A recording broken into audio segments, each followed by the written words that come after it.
Muy buen saludo, Elías de Acosta, ¿cómo está usted? Muy bien, muchas gracias, Morla. Sí, tenemos de invitado al historiador Elías de Acosta, que va a estar compartiendo con nosotros sobre los puntos claves sobre la última publicación que él mismo realizó. El libro se titula Juan Bosch, presidente a 60 años de su gobierno. Para nosotros es un honor tenerle, Elías de Acosta, le escuchamos. Muchas gracias. Un placer también estar con usted. Pues sí, el libro tiene un origen que es mi colaboración con la Fundación Juan Bosch, que ya data ya de algunos años, y este es el libro número 6 que preparo para la fundación. Antes de este libro, yo publiqué con ellos algunos como 1963, Revolución Inconclusa, el otro 1963, de la guerra mediática al golpe de Estado. Luego, un debate de vida o muerte, Bosch contra Láutico García. También Bosch y la expedición de Cayo Confites. Y Bosch contra Trujillo. En este caso, se trata de una compilación, la tercera que preparo para la fundación. Las anteriores fueron Bosch contra Trujillo Ujú. y Bosch y Cayo Confites. Así es. Ahora, en el año del 60 aniversario del gobierno de Bosch y del golpe que lo derrocó, pues tuve la suerte de que se me encargase la compilación de un libro sobre la ejecutoria de Bosch como presidente, en base a la papelería el archivo personal del profesor Juan Bosch, que se encuentra conservado por la Fundación en el tercer piso de la Biblioteca Nacional Pedro Enrique Ureña, en la sala Juan Bosch. Yo repito, tengo el honor, la suerte de poder trabajar con esos papeles del profesor, que están llenos de apuntes, de comentarios, de preguntas, de correcciones. Ahí hay un poco de todo, hay cartas privadas, hay cartas públicas, hay artículos, hay transcripciones de alocuciones radiales, hay telegramas, hay memorándums, en fin, una gama inmensa de documentos que por suerte están preservados, están limpios, están organizados y descritos en lo fundamental. Yo estoy ahora haciendo una labor allí de selección, descripción y escaneo de lo más importante de ciertas líneas de trabajo que tenemos. Y este libro, Juan Bosch, presidente, 60 años de su gobierno, es precisamente el fruto de ese plan, de ese proyecto. Eh, Fue un placer trabajar en inéditos del profesor. Eso que uno sabe que lo han visto muy pocos ojos humanos, algunos muy confidenciales, algunos muy privados, pero que sirven para reconstruir todo el ambiente y la ejecutoria del profesor como presidente. Aquí empezamos, son 7 capítulos que yo diría no es una forma usual de compilar. De hecho, tuve la suerte de que en la presentación del libro, el 27 de junio, Ujú. lo presentara el doctor Néstor Duprey, de la Universidad Interamericana de Puerto Rico, un gran especialista, un gran historiador muy actualizado con la bibliografía que circula, y que él precisamente subrayase que no era una compilación más, no Y era una como las compilación tradicionales, sino que se trataba de tradicional. una compilación distinta, ¿verdad? Sí, es una compilación que confía en la inteligencia del lector, Ok. que no le da masticado el material, ni se lo da solamente ordenándolo cronológicamente, que lo hace, por supuesto, sino que da todas las aristas. Es una mirada de 360 grados a el momento y a la figura histórica. Los capítulos revelan la intención del compilador. Bueno, tiene un prólogo de Diomedes Núñez Polanco, vicepresidente de la Fundación Juan Bosch. Tiene unas palabras introductorias mías donde yo explico la lógica de la compilación y los criterios y normas utilizados para seleccionar el material y ordenarlo. Tiene un capítulo 1 que es de presidente electo a mandatario en funciones. Quiere decir, el periodo que va entre el 20 de diciembre del 62 hasta el 27 de febrero del 63, que es muy poco estudiado. ese periodo donde ya él es un presidente electo, donde incluso se entrevista el 10 de enero con John F. Kennedy en la Casa Blanca, que se entrevista en Europa con Konrad Adenauer, el premier alemán, con Charles de Gaulle, el presidente francés, con Macmillan, el primer ministro británico, entre otras figuras y personalidades, precisamente buscando alianzas para inversiones, alianzas, explicando su plan de gobierno, etcétera. Ahí también incluimos algunos, sobre todo telegramas cruzados entre Bosch y Balaguer antes de la llegada de la avanzada del PRD del año 62. A la República. Perdón, 61. Sí, aquí al país. Y la propia llegada de Bosch en octubre del 61 al país. Esos telegramas los incluimos porque hay mucho de la filosofía política del partido que resultó triunfador, pero además de la visión política de Bosch. Por ejemplo, ¿cuál fue el pliego de demandas que le presentó el PRD al gobierno de Balaguer en ese momento para poder volver al país y reiniciar un proceso democrático interrumpido por los 31 años de dictadura? El segundo capítulo, programa de gobierno del presidente Bosch, también empieza con un documento casi desconocido, que es qué ofreció el PRD y Bosch al pueblo antes de las elecciones. Ese documento muestra primero que estaban en contacto con el pueblo, que había una retroalimentación, que no fue un plan hecho en un gabinete cerrado por eruditos, que además estaban explicando esos proyectos de leyes, esos planes, esas políticas públicas que luego se pondrían en función, las estaban explicando sobre todo por Tribuna Democrática, por la radio, por radio comercial. Y ahí en el programa se nota algunas de las razones del triunfo del PRD. Entre ellos el lenguaje popular, el lenguaje sencillo. Por ejemplo, el programa de gobierno del PRD fue publicado en el Caribe el 29 de noviembre del 62, casi un mes antes de las elecciones, como filtración, no fue un anuncio pagado. Se filtró y el PRD asumió ya la filtración y la divulgación y empezó a explicar en las provincias, etc. Eso llevó una plana del Caribe, una página.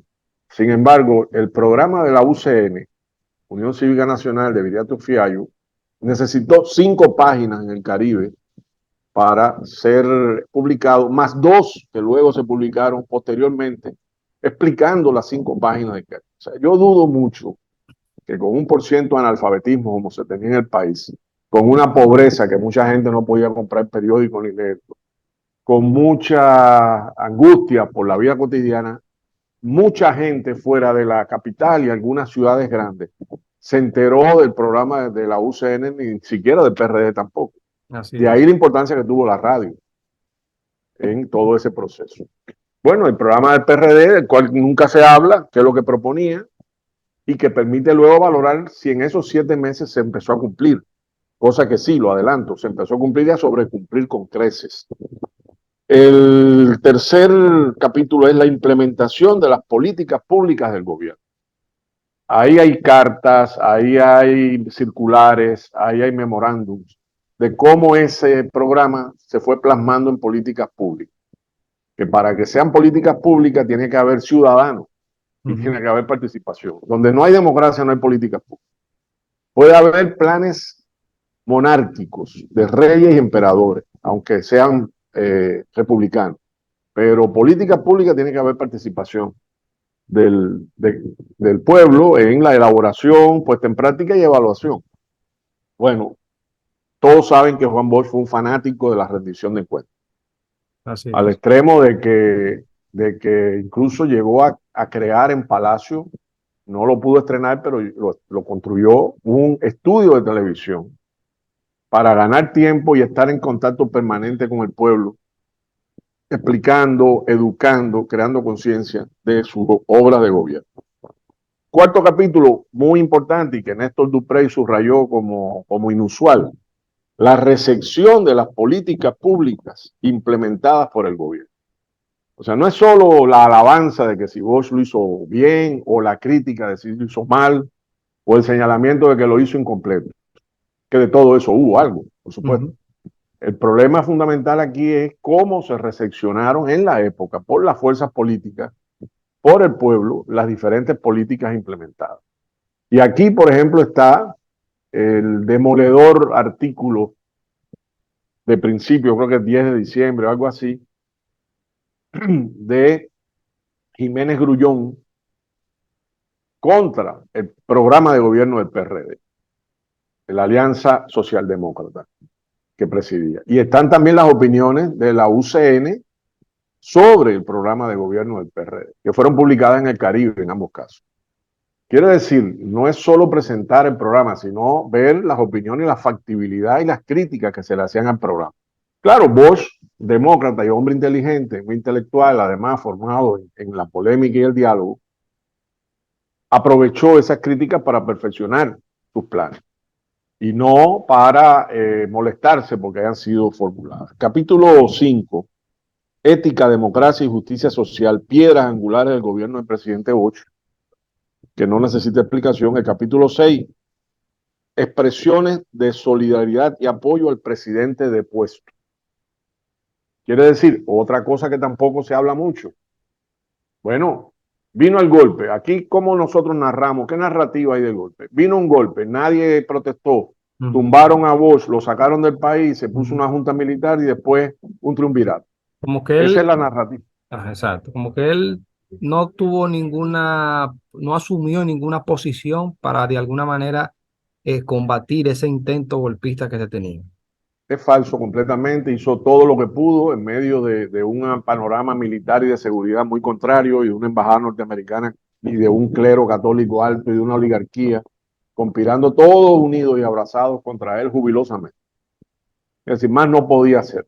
De hecho, sí tomó medidas y 2 o 3 días antes del golpe él estaba cambiando los viceministros de las Fuerzas Armadas y de Interior y Policía. Es decir, él empezaba un proceso que se dio cuenta que no podía posponer.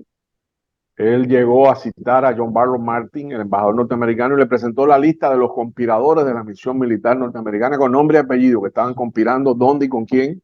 Y lo único que se hizo fue retirar eso del país, pero dar luz verde al golpe. Y por último, y claro, estas expresiones de solidaridad son también cartas, telegramas recibidos después del golpe, hasta años después, con expresiones del pueblo, de gente del pueblo, gente humilde, jóvenes, que se sentían dolidos, se sentían tristes, se sentían frustrados por la forma en que ese intento democrático había perecido. Por ejemplo, una señora joven que le escribe le dice, después de 31 años de libertad, de dictadura, 7 meses de libertad para terminar así. Entonces hay los políticos internacionales, presidentes, primeros ministros que le escribieron, que lo apoyaron. Eso es sumamente interesante y de eso no se habla. Y por último, capítulo 7, significado histórico del gobierno del presidente Bush, que eso también hay que ver cómo la gente lo valora ya en perspectiva. ¿Qué papel tiene la historia dominicana? ¿Qué papel tuvo su gobierno? ¿Qué ventajas dejó o qué le aportó al pueblo? ¿Qué le aportó a la democracia? ¿Y qué le aportó a la historia, a fin de cuentas? Y eso también, repito, no es frecuente encontrar. Si usted toma entonces estos casi 300 páginas de la compilación y hace ese recorrido, cruza ese arco que va desde antes desde antes de llegar al país hasta después de su deposición, usted tiene una visión mucho más completa en la palabra, no mía, sino de los protagonistas del momento, sobre el gobierno de Bosch y el golpe que lo derrotó. Perfecto, perfecto. Elías, quisiéramos saber en esa compilación, ¿cuál sería la importancia de la misma para poder de alguna manera abrir una línea de investigación en relación a esa documentación? Muy buena pregunta. Todos las obras de referencia, y esta es una obra de referencia, quiere decir, obra de referencia es aquella donde tú vas a buscar indicios o pistas o conocimientos para validar una tesis, validar un punto de vista, una hipótesis que tú tengas sobre un hecho histórico o profundizar en una investigación. Las obras de referencia son, en mi opinión, y yo he sido bibliotecario, yo durante 10 años dirigí la Biblioteca Nacional de Cuba. Es decir, estuve en contacto con el público, con los investigadores que iban a buscar qué en las bibliotecas. Entonces, una obra de referencia las obras de referencia son las más solicitadas en una biblioteca. Tanto las que contienen mapas, como planos, como prontuarios de términos, como diccionarios enciclopédicos, biografías, documentos. Este caso, por ejemplo, entra y clasifica ahí como una obra de referencia.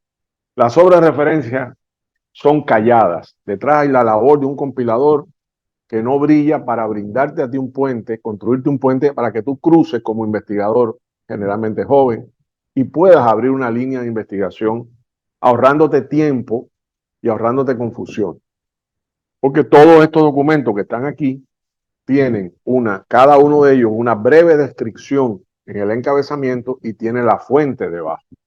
De forma tal que si tú quieres profundizar en el documento o solo se presenta un fragmento y lo quieres ver completo o quieres cotejar los textos, pues vas ahí, vas a la sala y o en un futuro lo tendrás online, ya tienen una parte online en la sala Juan Bosch y la Fundación Juan Bosch de su documentación y puedes entonces avanzar. Yo digo, y me gustaría subrayar lo que te dije al principio de que es una compilación para un lector inteligente, aquel que capte el guiño que tú le haces al poner ese documento y no otro.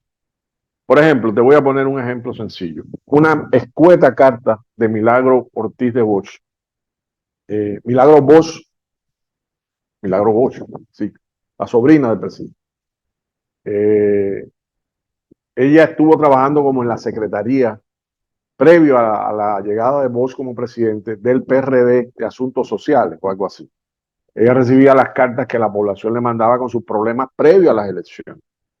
Y hay una carta de alguien que le manda hablándole de un problema grave de vivienda que tiene su familia. Y ella da un dato que no aparece en ningún lugar, aparece en esa cartica breve, pero que ilumina un mundo. Y dice, comprendemos su necesidad, le comunico que el PRD está muy sensibilizado con los problemas del pueblo y tenemos el plan de construir 30.000 viviendas populares. ¿Lo hizo Bosch? ¿Cumplió esa promesa o era un plan demagógico? Lo hizo, las villas de la libertad. Construyó muchas casas a muy bajo costo para los más necesitados en los escasos 7 meses que pudo gobernar y con una dificultad extrema, pues no lo dejaron gobernar. Entonces, eso demuestra que no eran vanas promesas, que habían planes, que habían estudios, planificación para poder acometer eso. Y esa pequeña cartica aclara muchísimo el carácter del gobierno de Bush, el carácter popular, de estar atento a las necesidades del pueblo y de tratar de resolverla de alguna manera de raíz, porque esa es la otra. Hay muchas formas de resolver un problema cosmético, el populismo, la politiquería, la demagogia. Inauguran 2 casitas, va a la prensa y ya. No, estamos hablando de 30.000 viviendas para 30.000 familias. Vamos a poner que cada cual de esa familia tenga 4 miembros, estamos hablando de 120.000 personas beneficiadas solo con ese plan para empezar de los más necesitados. Y para esa Así que época, sí, para para esa época era una cantidad, extremadamente exacto. eficaz ese enfoque. Bueno, pues ese sentido, abrir paso, abrir camino en la manigua para que el que venga atrás pueda avanzar más rápidamente que los que vinimos antes. Y ese es el sentido de una compilación. Perfecto. Elíades, después de usted haber reflexionado y estudiado de alguna manera los 60 años del gobierno del profesor Juan Bosch, ¿qué legado, qué importancia, qué mensaje podría dejarnos la participación del profesor Juan Bosch al día de hoy? Sí, primero un legado inconcluso. Quiere decir, la sociedad dominicana, por razones históricas, no ha podido aprovechar todo ese legado a profundidad. El legado de Bosch tuvo enemigos, o la obra de Bosch tuvo enemigos en vida y los tiene después de muerto. Como todo gran hombre y como todo prócer de procesos de cambio y de transformaciones que para mí fueron una revolución. Hay quien habla de reforma, yo no hablo de reforma, porque yo vi que Bosch fue radical. ¿Qué significa radical? No es ser violento. Martí lo decía claro, radical es ir a la raíz, al radical de la planta. Es decir, ir a lo que provoca un problema y resolverlo de raíz, de verdad. Y ese es uno de los legados de Bosch como político y como presidente. Bosch fue serio en su gestión.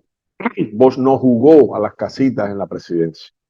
Bosch se tomó en serio la labor de hacer una revolución social, de justicia social en este país, de abrir las puertas y las compuertas de la democracia en este país, de la seriedad, de la lucha contra la corrupción, del respeto a la voluntad popular, del respeto a los derechos humanos, de desarrollo y de oportunidades para la juventud, de igualdad de oportunidades para el pueblo, independientemente de tu origen, independientemente de tu raza, incluso de tu ideología o preferencia política.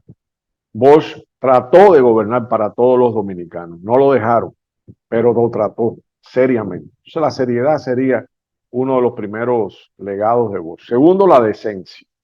Eso que es tan elemental, pero que se ha perdido en la política mundial, donde estamos rodeados de caraduras que aparte de robar mienten descaradamente y que además no se toman en serio al pueblo que lo lleva a través del voto a las urnas, sino lo que hacen es prometer populistamente y no cumplir, o demagógicamente y no cumplir. Populista no es cualquiera, populista es el que usa malévolamente al pueblo para sus objetivos políticos sin creer ni confiar en el pueblo.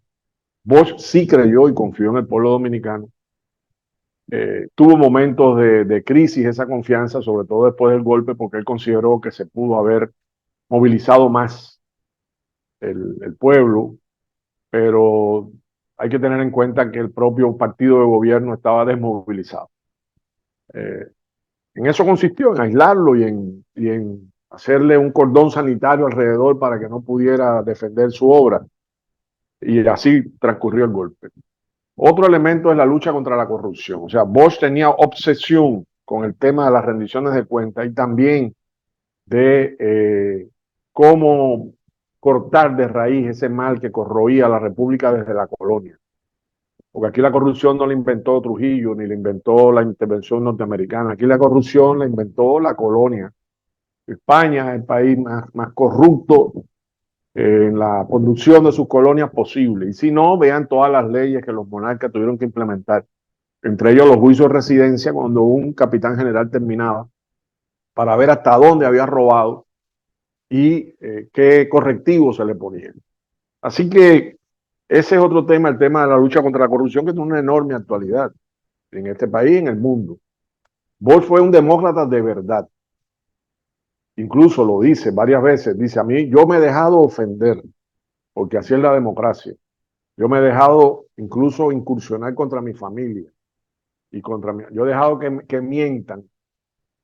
O sea, dejado no, yo he permitido en el sentido de no atacar a un periodista o atacar un órgano de prensa. Y cuando hubo algo de eso en su gobierno, como en el caso de Bonillita Ibar y algún que otro más, fue más iniciativas de subalternos que indicaciones del presidente, que luego él corrigió de alguna manera como presidente, ¿no?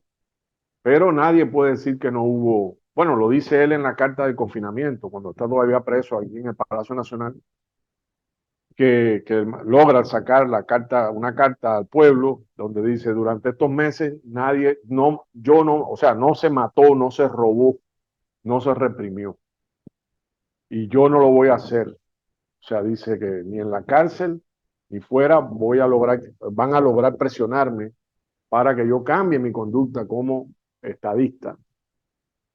Creo que también Bosch entendió que hacía falta educar, que había mucha desinformación y mucha falta de conciencia producto de la dictadura y el atraso y el subdesarrollo del país. Toda la obra de Bosch es didáctica, toda. En todas hace paréntesis para explicar un término, un concepto, un objetivo, un medio para lograr algo, un proceso. Bosch es ante todo profesor y lo fue en la política y lo fue en la literatura y lo fue en su vida personal. Eso es un enorme caudal válido hacia el futuro de la obra de Bosch. Y luego fue un hombre que tenía un sentido de lo que es la justicia social muy agudo. Quiere decir, comprendía que la obra de gobierno debía de ser para todos y no para los privilegiados ni las élites. Debía de hacer cambios profundos, pero cambios que beneficiaran a las mayorías, tradicionalmente olvidadas y excluidas. Entonces, ese Bosch que estamos aquí dibujando a grandes rasgos, grandes trazos, es el Bosch que también, y hay que decirlo, cometió errores políticos, que también, yo lo he dicho varias veces, fue más estadista que político como presidente y confió ciegamente en la voluntad popular sin tener en cuenta, y el golpe le hizo abrir los ojos, y el 65, con la intervención norteamericana, lo hizo abrir definitivamente los ojos. Que la voluntad popular y la democracia representativa pueden ser violadas, incluso manipuladas. De ahí viene luego la tesis de dictadura con respaldo popular, que precisamente es su renuncia a la democracia representativa y su toma de posición de que los procesos sociales profundos de cambio para beneficio de la mayoría no pueden hacerse con las armas melladas de la democracia representativa, y menos con un imperio que estaba en esa época obsesionado con que no triunfase una segunda Cuba, y apeló a todos los medios habidos y por haber para eh, restablecer su dominio en su patio trasero en el continente latinoamericano. Por último, digo algo que ejemplifica esto último del imperio. Es que mi opinión, le he dicho, y está recientemente publicada en una entrevista que me hizo Fausto Rosario, mi opinión es que el golpe de Estado no solo fue contra Bosch, sino también contra Kennedy. Kennedy sobrevivió al golpe de Estado 2 meses. Fue asesinado el 22 de noviembre de 63 en Dallas. ¿Y por qué una cosa tiene que ver con la otra? Porque Kennedy trató de enfrentar la influencia creciente de la Revolución Cubana en el continente y el antiimperialismo creciente en el continente con una política de reformas tímidas, pero reformas al fin. No apostó por los gorilas, no apostó como sí apostó Johnson y los demás que vinieron, Nixon, etcétera, los golpes de Estado. O sea, el golpe de Estado contra Bush se da con la anuencia de la Embajada, del Departamento de Estado, el Pentágono y la CIA. Pero se da en gran medida a espaldas del presidente Kennedy y contra la opinión del presidente Kennedy. Lo que pasa es que Kennedy no podía, montado en el tigre, igual que Bush, no podía luego públicamente, ya él estaba enfrentado a la CIA, al Pentágono, producto del fiasco de Bahía de Cochino en abril del 61 y la crisis de los misiles en octubre del 62. Es decir, para los efectos de estos halcones, él era, además hizo una limpieza en la CIA, sobre todo, después de abril, y se granjeó muchos enemigos personales. Y entonces, la imagen que transmitieron en medio de la Guerra Fría, de que conmigo contra mí, de que no permitiera el avance del comunismo, etcétera, fue de que era un presidente débil que estaba llevando el país a la ruina y que había que acabar con eso. Y ese fue el origen de los disparos en Dallas. Por eso que creo que también esa dimensión internacional hay que señalársela al gobierno de Bosch. Y por último, que se me olvidaba de los legados, el creer en la juventud. Bosch fue un presidente que confió en los jóvenes, que quiso que los jóvenes se incorporasen a la política y se incorporasen a la obra social del país, de transformación, que quiso y logró que cientos de jóvenes obtuvieran becas para el exterior. Por ejemplo, Rafael Alburquerque, que es fruto de ese programa de becas de Bosch, Así es. para que estudiaran en el exterior ganándose un salario como diplomático dominicano. Y que claro, esa medida que fue tan de avanzada, tan de futuro, tan para lograr salir perspectivamente de su desarrollo dominicano, esa medida fue de las primeras eliminadas por el triunvirato cuando tomó el poder. Pero sí confió y sí trató de promover mucho a los jóvenes en su gobierno. Creo que eso conformaría mi opinión sobre el legado de Bush. Pues está bien, muchas gracias, Elías de Acosta, por concedernos esta entrevista. Nos mantendremos en comunicación. Un abrazo. Muchas gracias a ti, Morla. Un placer, y aquí estamos a la hora. Está bien, hace buenas. Hasta luego.